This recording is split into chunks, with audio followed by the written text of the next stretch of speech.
Good evening, everyone. My name is Melanie McNair. I'm the Senior Director of Public Programming here at the Center for Fiction, which is the only literary nonprofit that supports the creation and enjoyment of fiction. How many of you are visiting us for the first time this evening? Well, you're all very welcome. Please sign up for our newsletter so you find out who else is coming through. We have some pretty amazing conversations that happen in this room. A couple of housekeeping announcements. We will have an audience Q&A, and if you have a question, please raise your hand and one of our interns will bring a microphone to you. That's so that the people who are watching us on the live stream can hear your question as well. And hi to live stream people. You may type your question into the chat at any time. And when the event is over, you can purchase books in the bookstore, and you can find Dave right out here to personalize your books.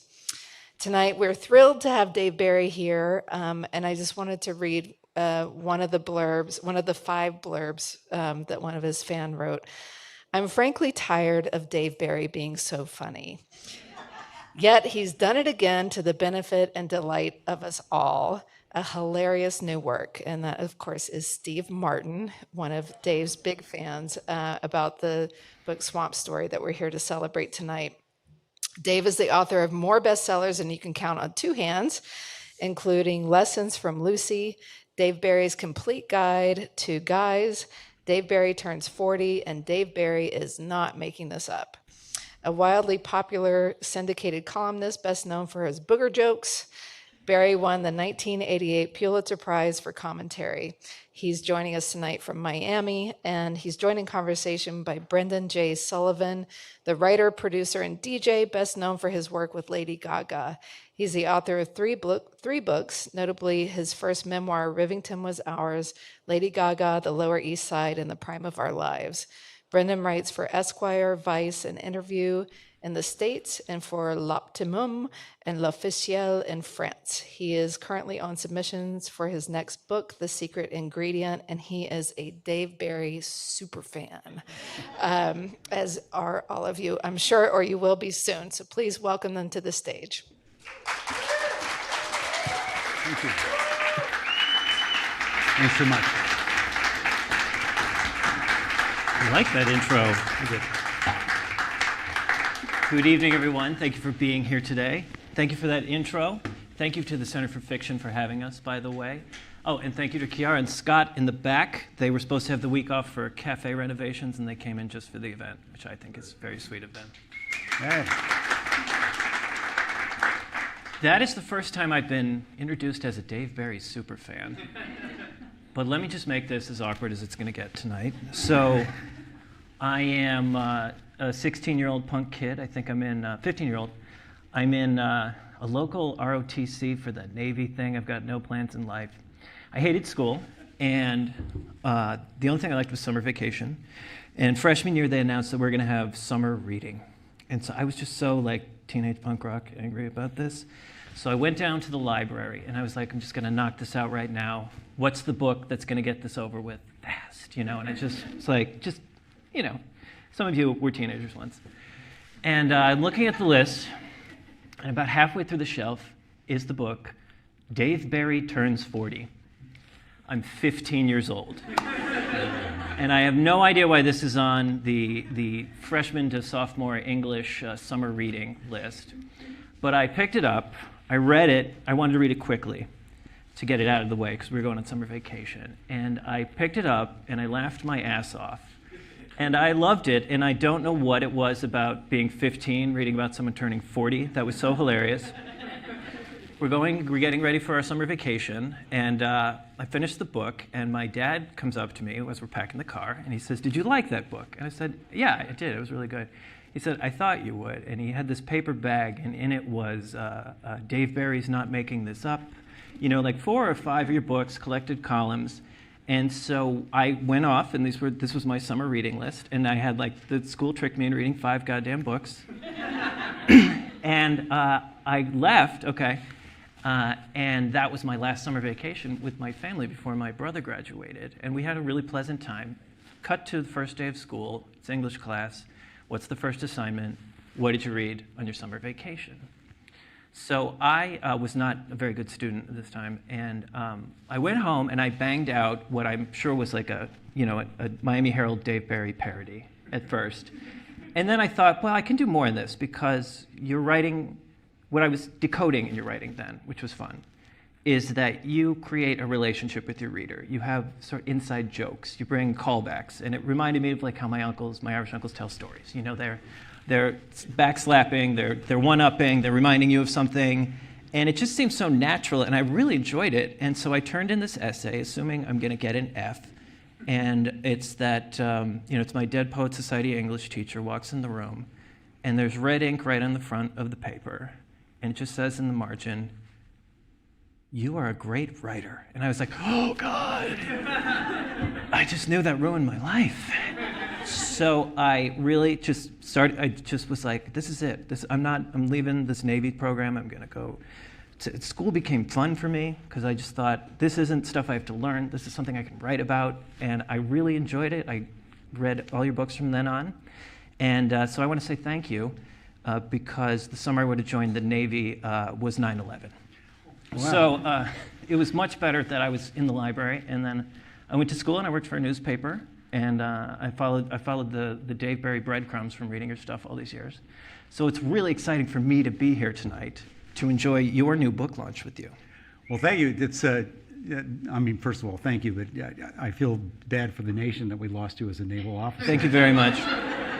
Because of my,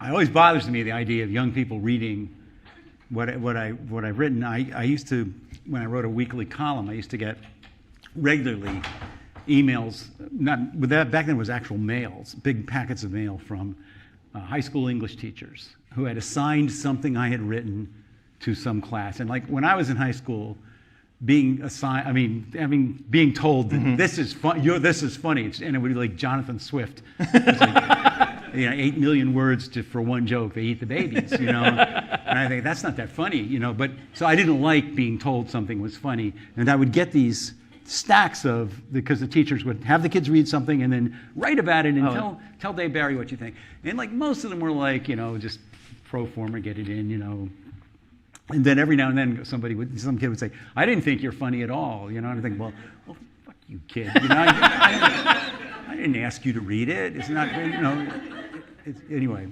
So, but anyway, thank you for that tribute, and makes me feel incredibly old, but thank you. Coincidentally, I think I am younger than your eldest son, who's here today as well, right? With my Laura son Rob kids is here. Rob, you get a Kyle. Rob, who helped me on my career, is, and I'll tell you how to say. And my daughter Sophie also here, and Rob and Laura both played. Laura, my son's wife, Laura, my wonderful daughter-in-law, Laura, is also here. And I'll get it out of the way. Also, my grandsons Dylan and Kyle. But anyway. But enough about that. But my kids, when you're a columnist, especially if you're like me and you have nothing to say, you write what's going on in your life. And I had these two kids. I'm curious about this. Your father was a minister? Yeah, Presbyterian minister. My mother's a minister. Okay. Who's here. And so I get a lot of this. Maybe your kids get the same one. As I show up to an event with Go to Mom's Church, be polite, and they say, "Which one are you?" And what they really mean is which story. I'm not one to fact check my mom's sermons, but I often wonder what the other version of you out there is. Well, like you can ask Rob to back me up on this, but like one time I would do anything to get a column, and one time I got a call at the Miami Herald from the Oscar Mayer Corporation saying they're bringing the Oscar Mayer Wienermobile to Miami, which is giant fiberglass high. A lot of people are familiar with. But what a lot of people don't know is there are 6 Wienermobiles.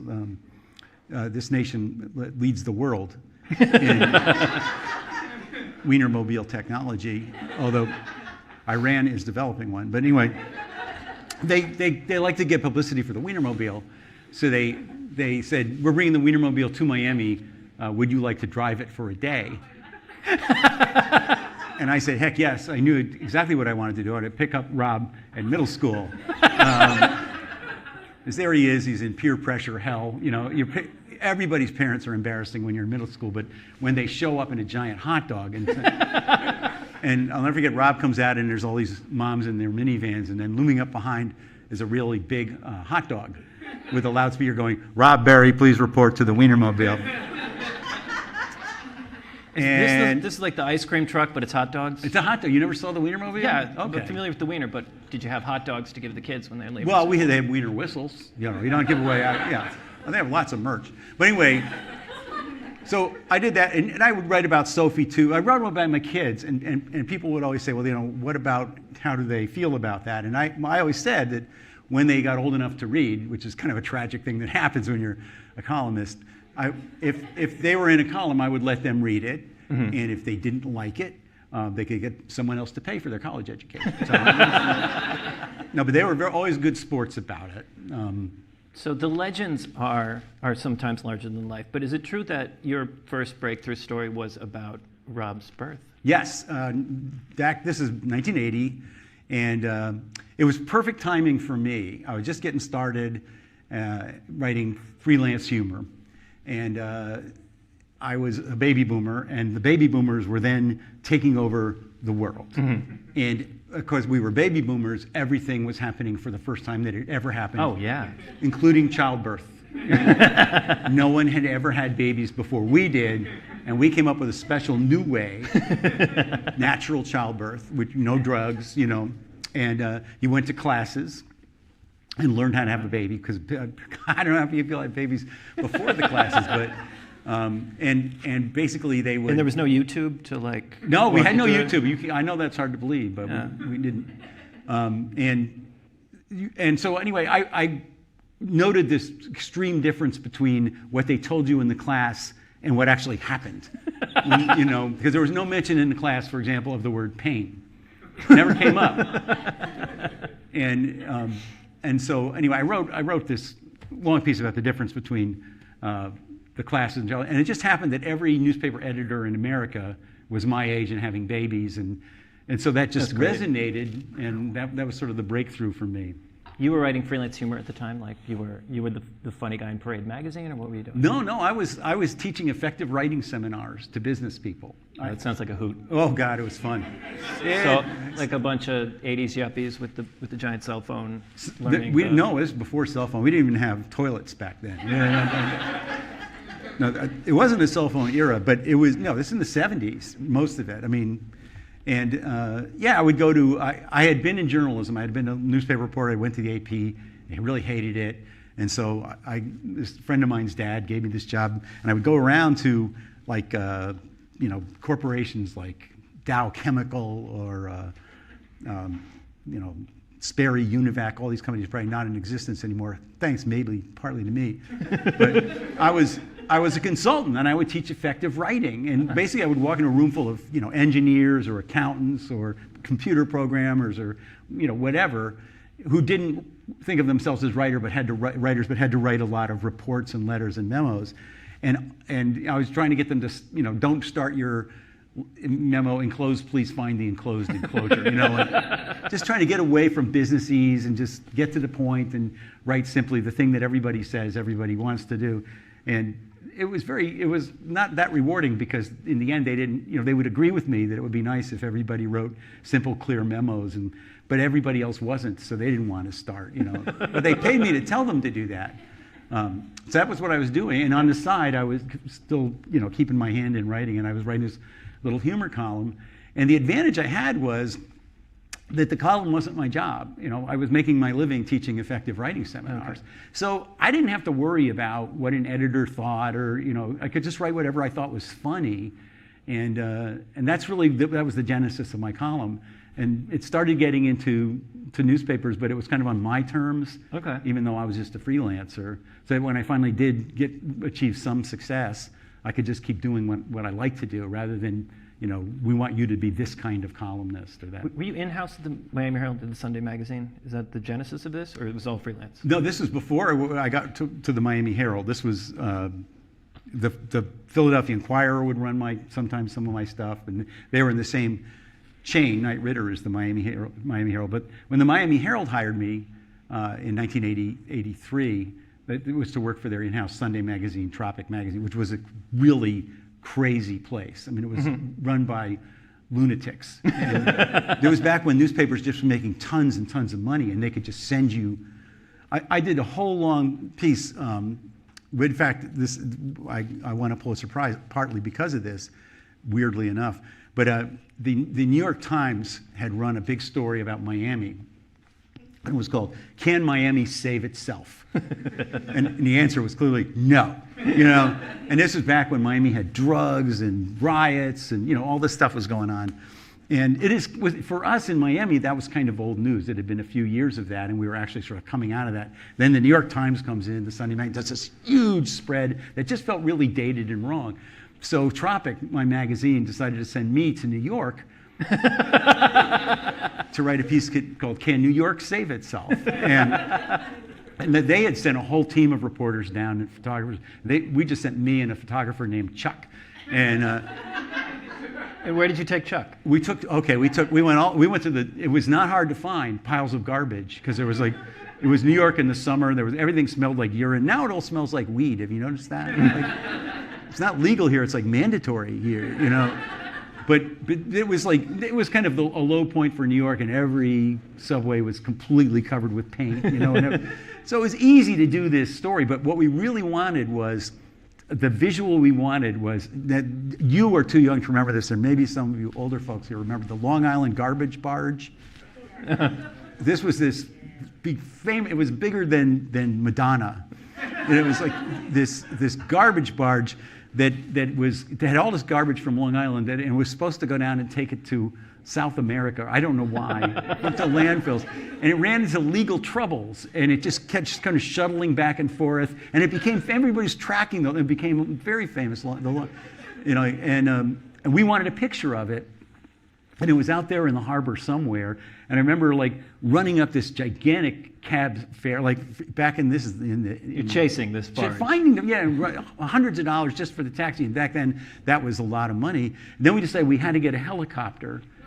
So we got the same cab, who's loving us, and to take us over to New Jersey. We rent a helicopter and fly over and take a picture of the Long Island garbage barge. And I remember, because I put it on my American Express, it was $8,000.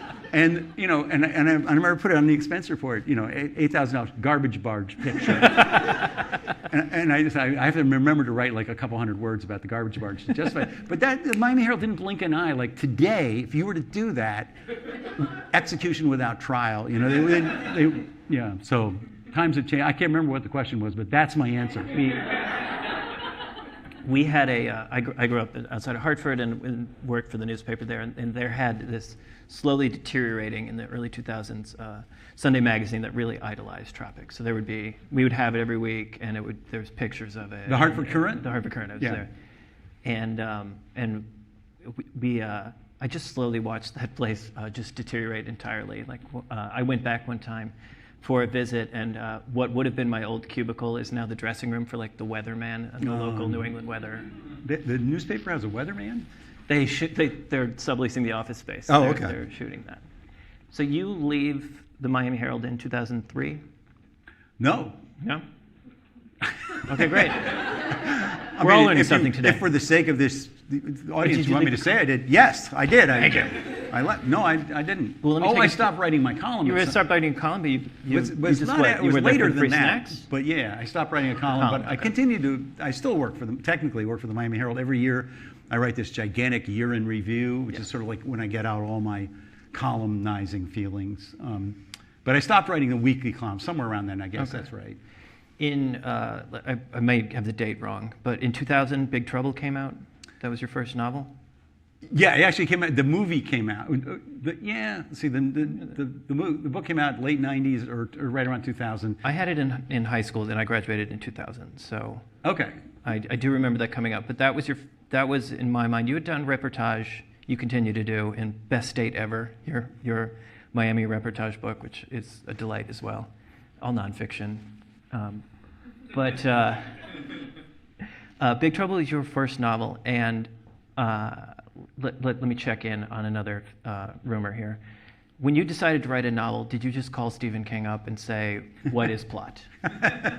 No, but I did ask around. Because I had never written a novel, and the way that happened was at Tropic Magazine, we decided to do a serial novel because there are a bunch of authors based in South Florida, Carl Hyacin and others. And we said, there's so many of them. We gave you Tom Wolfe. We traded, for Tom Wolfe to walk around for a while. Probably by 2006, but yeah. Okay. Well, anyway, we decided we would write a novel, a serial novel. Each author would write a chapter, then the next author would pick it up. And I wrote the first chapter, and that was my kind of first foray into, but I just thought that was going to be it, that chapter, and then went all the way through. And Elmore Leonard wrote the second to the last chapter, and Carl Hyacin wrote the last chapter. And this became this serialized novel. Every week there would be a new chapter in the Miami Herald, and it was called Naked Came the Manatee, which was an homage to a Newsday. The Long Island Newsday did the same thing many years ago. They wrote a trashy novel the same way, and they called it Naked Came the Stranger. So we were kind of like paying homage to that. Anyway, Neil Nyren, who was then an editor at Putnam, liked my chapter. And he ended up publishing this as a book, even though it was not a good book. But he liked my chapter, and so he asked me if I'd write a novel, and that's what became Big Trouble. But I did ask Stephen King, did you outline your books in advance?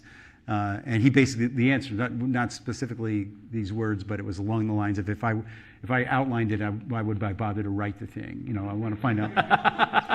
But then I had other friends who, obsessively plot the whole thing every step of the way and write little big biographies of the characters before they even started. So I'm more in the middle, but more towards the Stephen King approach and just writing it.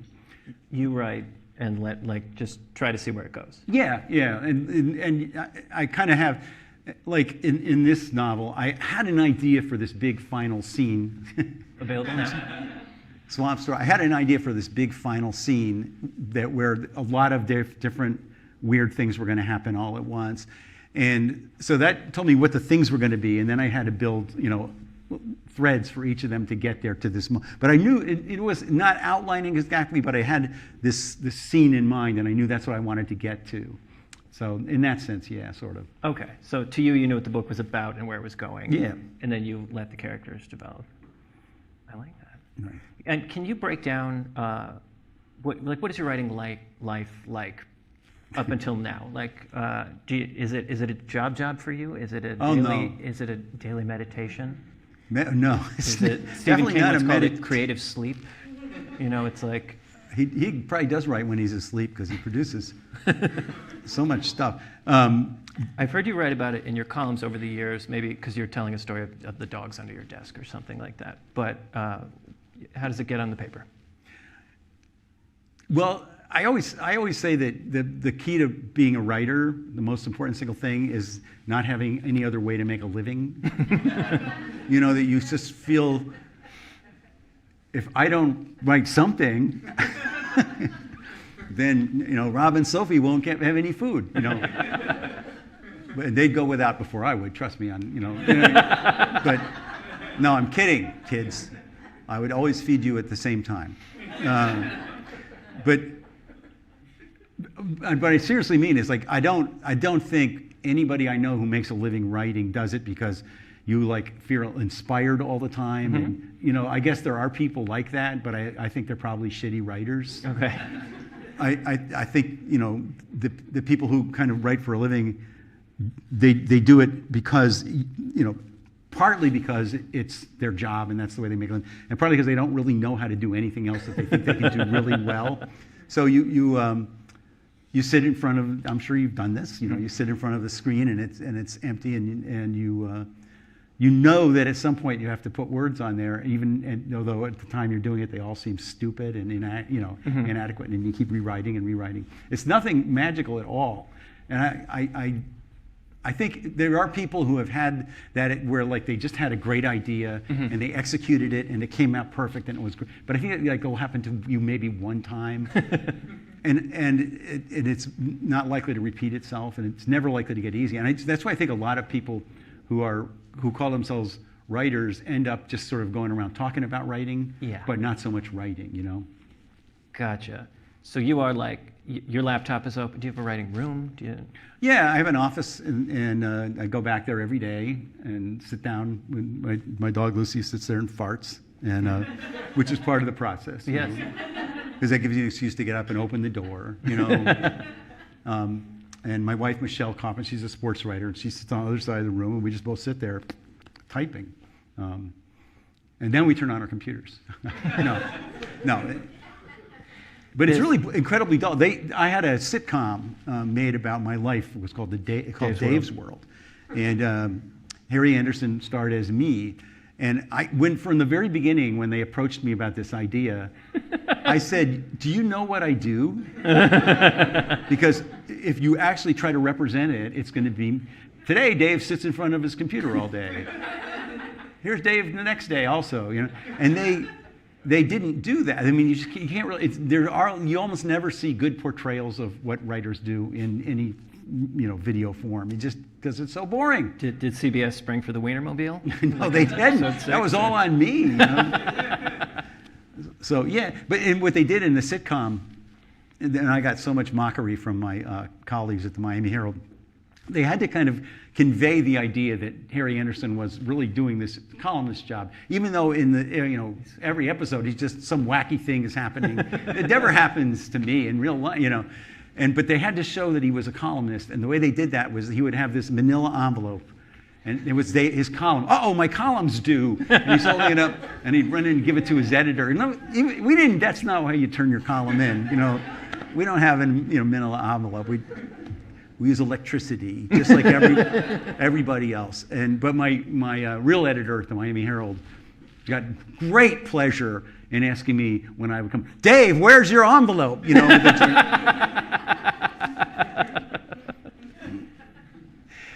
So your new book, Swamp Story, is it exists already in the post-pandemic world. We're not in a universe where most of the main characters have maybe made a decision to change something in their life because of the pandemic. They went to a cabin, or they were with maybe the wrong person, that kind of thing. And I'm curious how you see these characters. Like, are they from right now? Like Chris Rock said something once about drama fades and comedy rots. So when you were putting into this, like, you're laughing and you're enjoying it, and you're adding, I did notice that you added TikTok into this after it, and it's very set in, it's probably set in 2023, part of this book. Yeah, TikTok plays a major role. It's thanks to my daughter, Sophie, who is very intelligent, I want to stress that, but does, like everyone else, young people in America, look at TikTok. Just for those who are old who are here, TikTok is an app that was invented by China to keep us from ever doing anything productive in this country again. Like, they're over there making things that you can use, and we're going, oh my God, look at that dog. Look at that dog. Oh, look at her doing a dance. Oh, look, you can make ravioli like that. Oh, look, there's another dog, and then before you know it, the sun is down and you're still in your pajamas, So it's TikTok. In this book, there are these kind of moronic guys out in the Everglades, and they are, some of them there because of COVID. They moved out, and some of them have always been in the Everglades. There's like Gladesmen. They're glades-dwelling guys, and one of them comes up with this really stupid idea, which is to create a thing he calls the Everglades melon monster.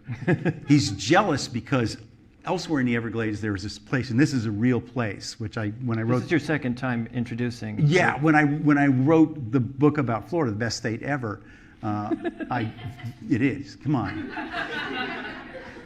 I visited this place in the middle of the Everglades on the Tamiami Trail called the Skunk Ape Research Headquarters.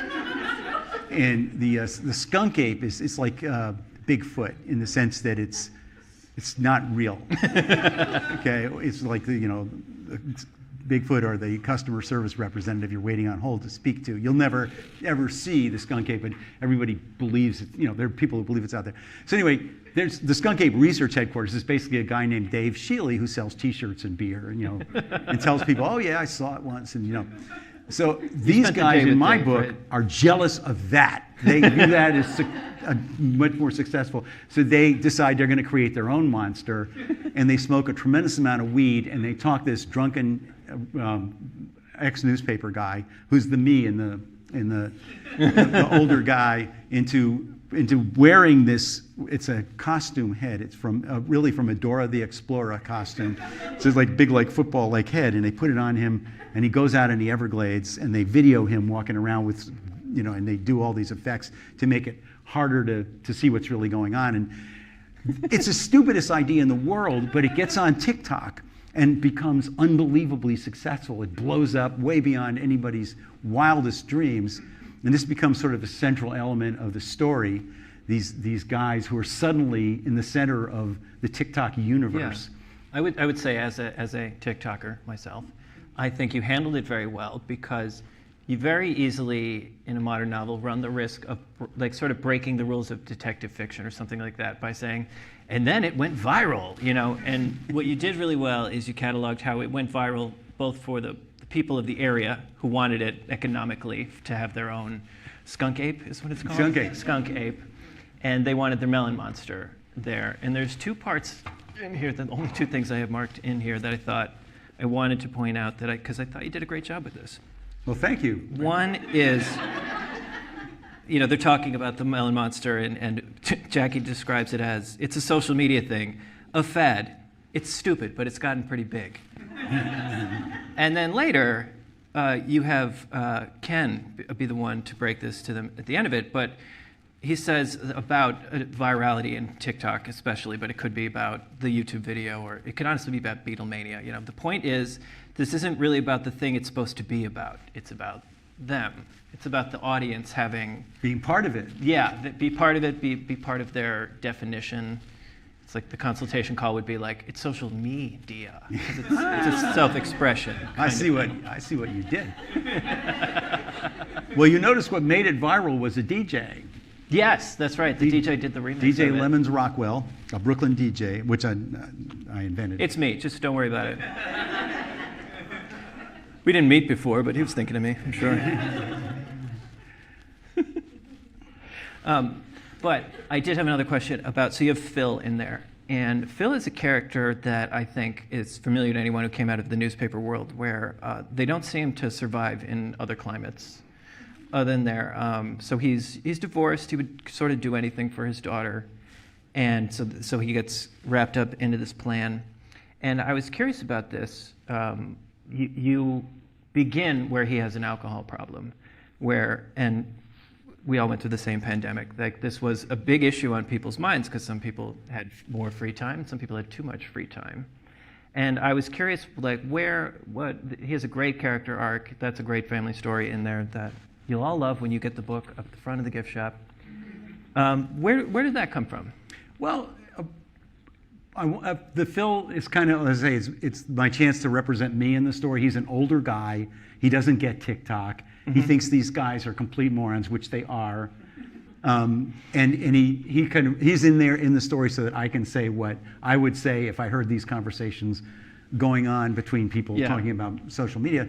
I make him a newspaper man because I'm a newspaper man. Making him alcoholic because I'm familiar with alcoholism. It's been in my family, and I wanted to have a kind of an arc for him. But I love Phil. He's my favorite character. Partly, he takes a beating. He does take a beating. Phil, you're like he God will not Job turn down any drug or alcohol because he has reached this low point. He is so desperate. He's in debt. He's lost everything. His daughter just wants $300 to go on a class trip. His daughter doesn't live with him, and he doesn't have $300. So when this moron comes in and says, I want you to put on this Dora the Explorer head, comes into a bar, sees him and walk around, Phil has to do it. He can't not do it because this is the only way he can make any money. And then it does well, so he has to do it again. It's becoming his career, which is like a horrible thing, but he's trapped in it. But I love Phil. He's my favorite character in the book. I find that I enjoyed Phil as well, and it's funny that Are you just saying that because I love Phil? It's my hero, guys. Come okay, on. fine. Well, you got to have someone that you can you can either pick on or has free range Yeah. in the book, because that creates the tension, because if the book is about 8 idiots who all do the same dumb idea and have no idea what they're getting into, you lose elasticity for it. The other realistic element besides the skunk ape that I put in that as an element for real life that people who don't live in Florida maybe will think I made up, but I didn't, is the Python challenge. That's a real thing. Yes, it's a real thing. So it's the invasive species that's in the Everglades. Yeah, they're these Burmese pythons. They're very large constrictor snakes. They can be 15 feet long. And what happened was people had them many years ago as pets. And then these people ran out of crack. And they go, whoa, we're living with large constrictor snakes. Let's let them go. And they let them go, and they love Florida. They just thrive. They're like New Yorkers. They just, once they get there, they want to stay, And so, no, the difference is New Yorkers drive, and the pythons so far don't.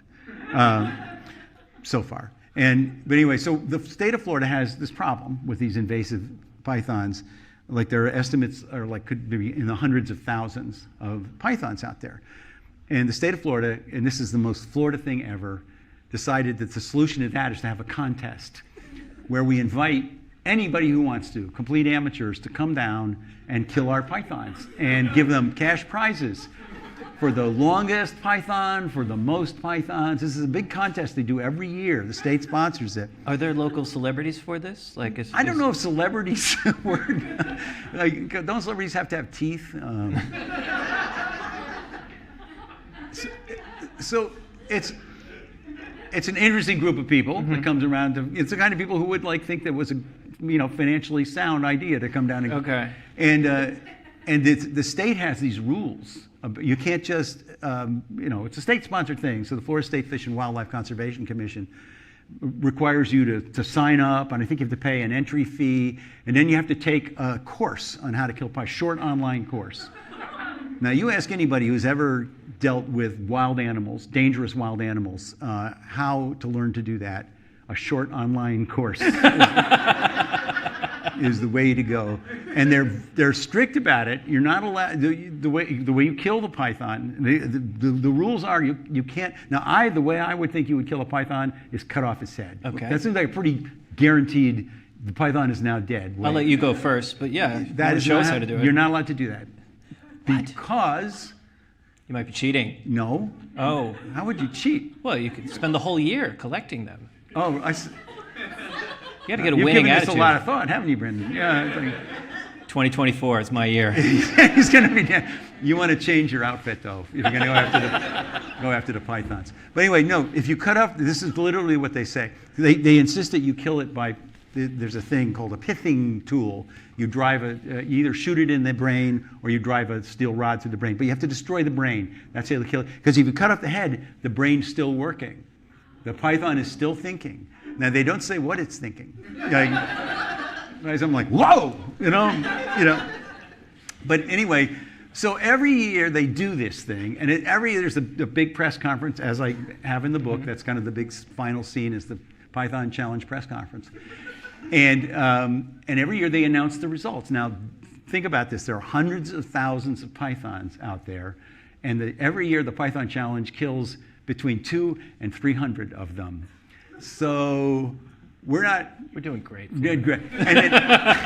And if every single female python out there is laying literally 100 eggs or more a year, so the pythons are winning. I guess that's the point I made.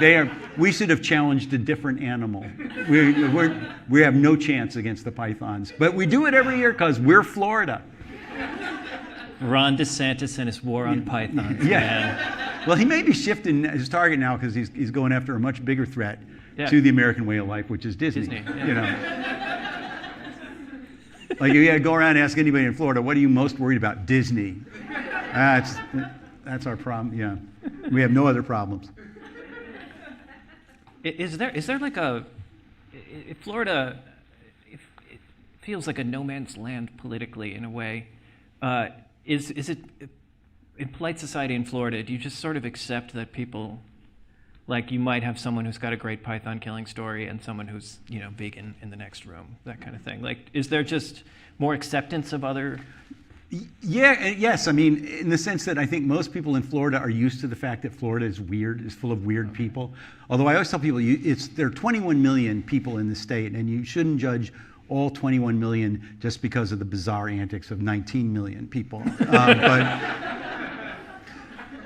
But we are used to that there are a lot of strange people, because there are, and they keep, just arriving all the time, just from everywhere. And as I always say, like, it's much of the time when you read about some really weird thing somebody did in Florida, it turns out that was somebody from Illinois or Ohio. It just feels like when they have this urge to do something really awful, they come to Florida. We're like the Ellis Island for weird, stupid people. But I think we're all kind of used to this down there. We expect it. And it's Slater in your book who appears to me to be someone who saw Tiger King and said, I got an idea. That's a great idea. Yeah, Slater he's the kind of anti-hero of the book. The book begins with this woman named Jessie, who's really the protagonist of the book, who's had a baby by this guy Slater, and it was all because of COVID.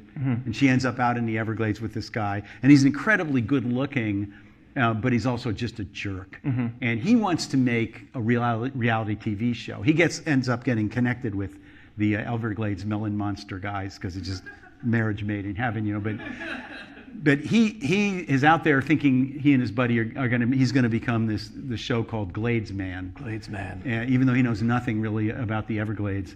So you have sort of matched pairs for everybody. Kind of has a foil, and everybody has, everyone has someone to have a conversation with that's on their level.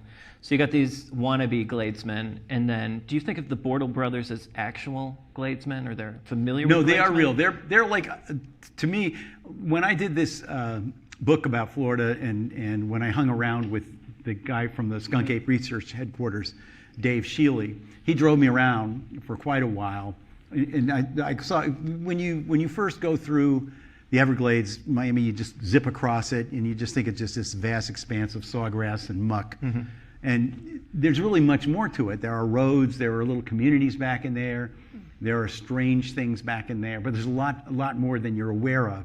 And he grew up, Dave Shealy grew up in the Everglades. Like, if we ever have a nuclear war and all the power grid is out and everything, Dave Shealy's going to be fine. He's just going to be eating frogs, and he's fine. And he took me around and like introduced me to other guys who are like him. They're back there, and they're kind of an endangered species because the federal government would like all of them off. They wanted to clear all of the non-Indian people, Native American people out of the Everglades. Okay. So these they feel a little bit threatened, and they've been there for decades, generations. Their parents have been there, their parents' parents. And it's the federal government coming in to They take don't their like the land, federal so government they don't at like all. that at all. They don't really like any government, to be honest, but they really don't like the federal government. And but that's the Bortle brothers. Like, their dad started this Bortle Brothers Bait and Beer when they used to wrestle alligators, which is, I don't know if anybody here has ever seen alligator wrestling, but it's pretty funny because when you think of wrestling, you think of some kind of contest or competition or conflict, but the alligators are not fighting back. The alligators are not even a little interested. They just want to go back to lying in the muck, which is what they. And like, so when they go to pick one out to fight, the alligator's like, no, pick him. You picked me yesterday, man. And then they wrestle the alligator around for a while, anyway. So that was Bortle Brothers Bait and Beer started out with that, but they ended up with pretty much nothing. But they're still Glades guys. They're still trying to make it out there. And Dave is in Best State Ever, and he's running his Skunk Ape shop. Research it's a research headquarters. Of course, it's a research headquarters. But luckily, what keeps him afloat is installing above ground pools in Tampa. That's right. Yeah. And I think who knows what else is keeping him afloat. But anyway, he's hanging on out there. He's hanging on. Wow. Do you have a relationship with Dave Shealy now? Like, do you bring him your books and say like, God. No, but I'm gonna take this book out to him one of these days. I mean, Okay. we're still, I think, friends. So. Uh-huh. I wrote about him extensively in the first book, and he's a good guy. He's a very smart guy, actually. Have you been like? Are there people who say like, I was driving that way and I read Dave's book and I got to see this place? Yes, Because he would love that, right? That sounds like he would love I that. talked to a kid out at the Skunk Ape Research Headquarters and told him who I was, and he said, "Oh yeah, we get people coming here because of your book. You know, they stop and buy a T-shirt or whatever."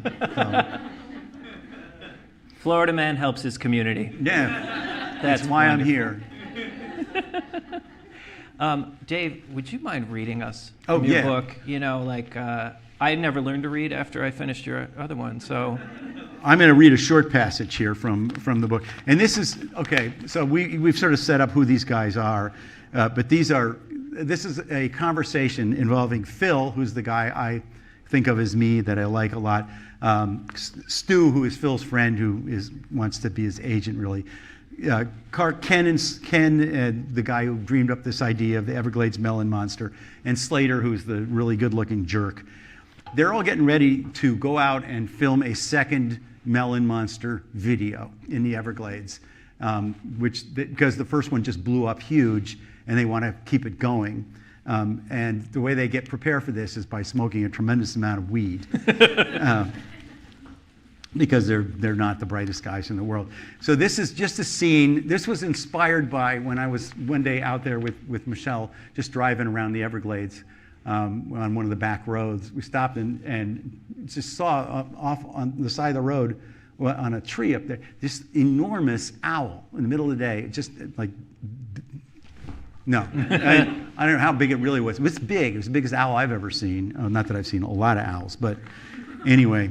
And so I just had that in mind when I wrote this scene. This is building toward the big final scene where these guys are getting ready to go out into the Everglades and shoot their second Everglades melon monster video.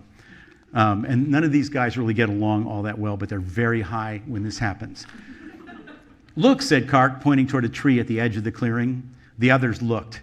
Sitting on one of the lower tree branches, looking back at them, was a large owl. That's a barred owl, said Ken. They live out here. In the daytime, said Slater. Slater and Ken hate each other. Yes, in the daytime, said Ken. Also the nighttime. What, you think they commute? No, asshole, said Slater. I mean, owls come out at night. Maybe you should tell that one, said Ken. You're thinking of bats, said Stu. They fly around at night by radar. Owls fly at night too, said Slater. That's an expression, night owl. Ken rolled his eyes. Phil, looking at Stu, said, did you say bats fly by radar? Yeah, said Stu. I saw a documentary. They use radar to catch bugs. I saw that too, said Slater, nodding. Animal Planet. It's sonar, said Phil. What is, said Stu. Bats use sonar, said Phil, not radar. I think you're thinking of submarines, said Stu. I am not thinking of submarines, said Phil. Submarines use sonar, said Stu. He's right, said Slater. No, he is not right, said Phil. You're saying submarines don't use sonar, said Slater. No, said Phil. I mean, yes, submarines use sonar. Well, that's what he said Slater. I know that's what he said Phil. You don't have to shout, said Slater. Phil took a deep breath, exhaled. Okay, he said. The point is, yes, submarines use sonar, but bats also use sonar. Bats do not use radar. Airplanes use radar. According to you, said Slater. No, said Phil, according to science. You're telling me Animal Planet isn't science, said Slater. Jesus H. Christ, said Phil. Okay, said Stu, speaking unnaturally slowly. Hear me out, Phil. Airplanes fly, right? Yes, said Phil. And bats also fly, right? Right, said Phil, but submarines do not fly, right? Right, but what? I rest my case, said Stu. He has you there, says Slater. He doesn't have shit, said Phil. Dude, you need to calm down, said Slater, handing Phil a third joint. It's just a discussion. Yeah, said Phil, taking the joint, but it's a stupid discussion. Maybe so, dude, said Slater, but you're like half of it. So anyway, thank you. Thank you. Dave Barry, everyone. So those are the brains behind the Everglades Melon Monster. Anyway, so yeah, we should be taking questions, should we not? Sure, why don't we? Yes, we're going to do, there are some volunteers and some staff in the audience with microphones. Just make yourself known if you do have a question to ask. We also are going to try and get some from our Zoom crowd at home as well. We're still doing our Zoom events. Whoever is holding a microphone, call on yourself. Hello, thank you. And thank you, Brendan. That's my friend. Oh, yeah. Yay, Brendan! Mwah. Okay. Who are your favorite comedic writers of fiction, living or dead? I'm dead would be P.G. Wodehouse. I was a huge fan. Charles Portis. I don't know. He wrote True Grit and Dog of the South, but he's really, really bizarrely deadpan, funny writer. Living Carl Hyacin, who's he was a good friend of mine. He's the kind of the king of the South Florida wacko genre of novel. So I'm a big fan of Carl's. Roy Blunt Jr. I love Roy Blunt Jr. So who's in my band, and despite having even less musical talent than most of us, which is not easy. Yeah. Good. Make yourselves known. Someone will hand you a microphone, I hope. And I can also repeat questions if we want to. Okay, good. Someone's coming around with the microphone. Juliana's coming around with the microphone. Thank you, Juliana. Hi, big fan, so thanks so much for being here. Thank you. Florida plays such a big role in your work, and I wonder if, when you took the job in Miami, if you knew that would be the case, was there any intention there? Was it chance? And do you think if you got a job in some other state, that state would play a similar role? That's a good question. It's hard to imagine it as a state that would play as much of a role as Florida has. When I was hired by the Miami Herald in 1983, and I lived in Glen Mills, Pennsylvania, which is a little bucolic little burg, and they flew me down, and I looked around in Miami. This is Miami in the 80s, and I said, well, I would be happy to work for the Miami Herald, but I'm not going to live here. And they said, okay. And they, for the next 2.5 years, basically, I was a humor columnist for the Miami Herald living in Glen Mills, Pennsylvania. But during those 2.5 years, I would fly down maybe once every other month for a few days to write a story or to do something. And in that time, I got to just kind of experience Miami more and more and more. Just two things. I could see that there were parts of Miami that I wouldn't mind living in, that, that it wasn't all just downtown Miami craziness. There were, actual kind of normal suburb place, not suburbs, but quieter areas. But also I got to just like Miami, just there's a vibe to that city that I came to really like. So I decided to move there because of that. And I've never regretted that. And you're right. I mean, so much of what I write came from Miami. Things that just don't happen anywhere else happen in Miami. Like one of the first columns I wrote after I got there, there was a Citizens Crime Watch meeting in Homestead, which is a city south of Miami. And the chief of police, a guy named Kurt Ivey, was speaking at the inaugural meeting of this neighborhood crime watch, which was just organizing. And he's telling them how it works, the crime watch. And they're meeting outdoors, somebody's house on a patio. And there's a noise overhead, and then Kurt, the chief of police, is almost hit on the head by a 75-pound bale of cocaine falling from the sky. It was a smuggler's plane coming over from the Bahamas. And this is back when Miami was sort of a major import zone. And there's a Customs Service jet forcing them down, so they were flinging these bales of cocaine out. And they finally forced them down in Naples, but they threw 20 bales of cocaine. So they set off a treasure hunt in the Everglades. God help us if the snakes get hold of it. But anyway, the point, the chief of police at a crime watch was almost killed by falling cocaine, and that just wouldn't have happened in Chicago, So, and I could just do for the next 2 hours, just tell you story after story after story of things that only would have happened in Florida or only would have happened in Miami. So it became really a lot of the writing I did and all of the novels I've written have been based in Florida because it's just the first novel I wrote, which Brandon was talking about, Big Trouble. One of the central plot points is that there's this bar that in Miami that Russian emigres are selling nuclear weapons out of from the Russian-Soviet stockpile after the Soviet Union broke up. And people ask me, where'd you get that idea? And I go, there was a story in the Miami Herald about a bar in Miami where Russians were selling nuclear weapons. Because it happened, you know. So as Carl Hiaasen has said, if you want to be a novelist about Florida, you really don't need an imagination. You just need a subscription to the newspaper. Let's try it. If you have the microphone, pass it to someone who's got their... Everyone should have brought a microphone. It's very rude of you. We are... You said that your favorite, Phil is your favorite character in this novel. Is he your favorite character out of any of the novels that you've written? And follow-up question, if you could have any two characters interact from different novels that you could imagine that you've made, which two would those be? Man, that is the most complicated question ever. I'm trying to remember. Well, yeah, Phil would be up there. There's generally a Phil-like character in every book I read. There's somebody who's speaking for me more than the others. If I had Phil interact with anybody, it would be the orangutan from Insane City. There was a major character in Insane City was an orangutan named Trevor, who plays a major role in the plot. And I would just like to see Phil have to deal with him. So, yeah. Who's up front? We had a couple up front, right? The whole front row. Let's just pass it down the front row. And we have time for one more question from our in-person audience and one more question from our live-streamed audience. Great.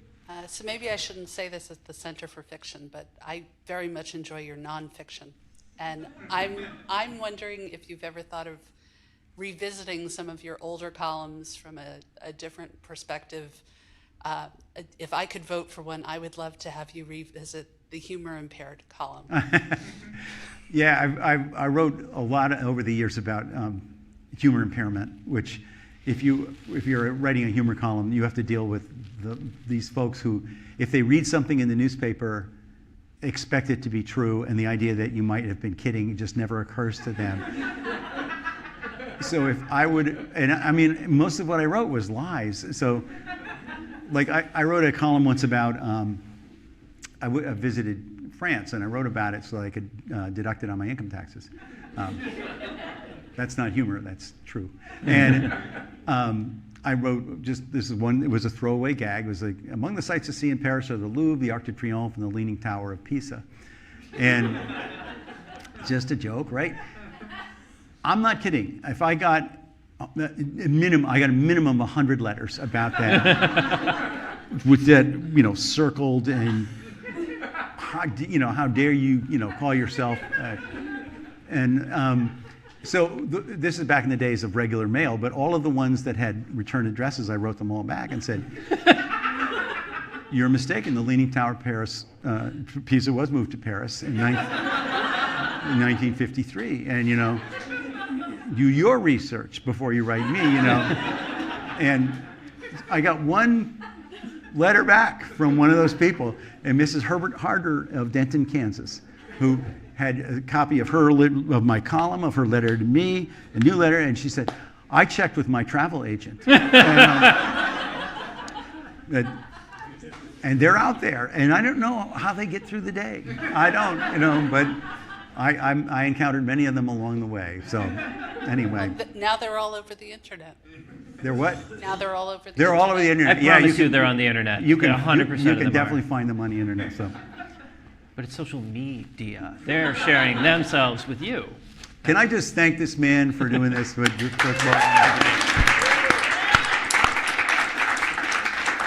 That was a very nice interview, and I enjoyed it immensely. Thank you. I enjoyed it as well. Can we get our mysterious caller from? Yes, from our home? mysterious caller is also asking about your columns. So Layla asks, I'd love to know about the process for writing the year in review column. Do you take notes all year long? How do you deal with the really depressing years? Like what year is not really depressing? That's kind of the running joke of the year in review, is that when you think it can't get any worse. You know, it used to be I would write it kind of at the end of the year, and it was ridiculously too much pressure. But I would get this printout of back in the days of paper, of all the headlines from the whole year, and just plow through it and try to write jokes. And that was just so stressful, especially as the Washington Post would have earlier and earlier deadlines, and that was one of the papers that ran that. So now I try to do it each month. I just write, basic ideas for jokes as the month goes through, and then at the end of the year try to pull it all together. The hard part is I find that things that there's something will happen in January, and I'll write what I think is a really killer joke about it, and then by May, I can barely remember that event anymore, even though at the time it seemed like a big deal. And I realized that nobody's going to have any idea what the joke is about when it comes out in December. So I kind of have to get rid of that joke.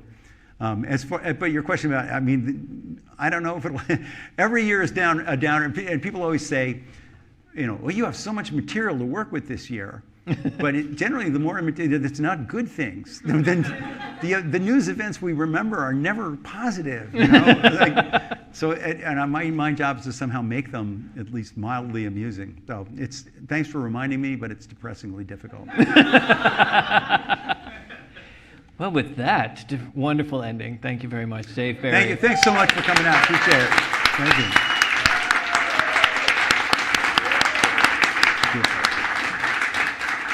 So fun.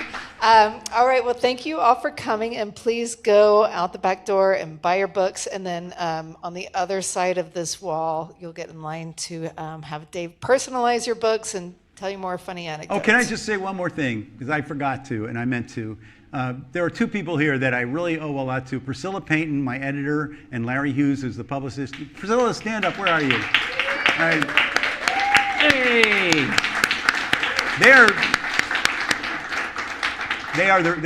They make the books happen, so I really am grateful to them. So anyway, sorry. Oh, no, thank you, and thank both of you, and we'll see you in a second on the other side. All right. Yeah. Thank you, man. That was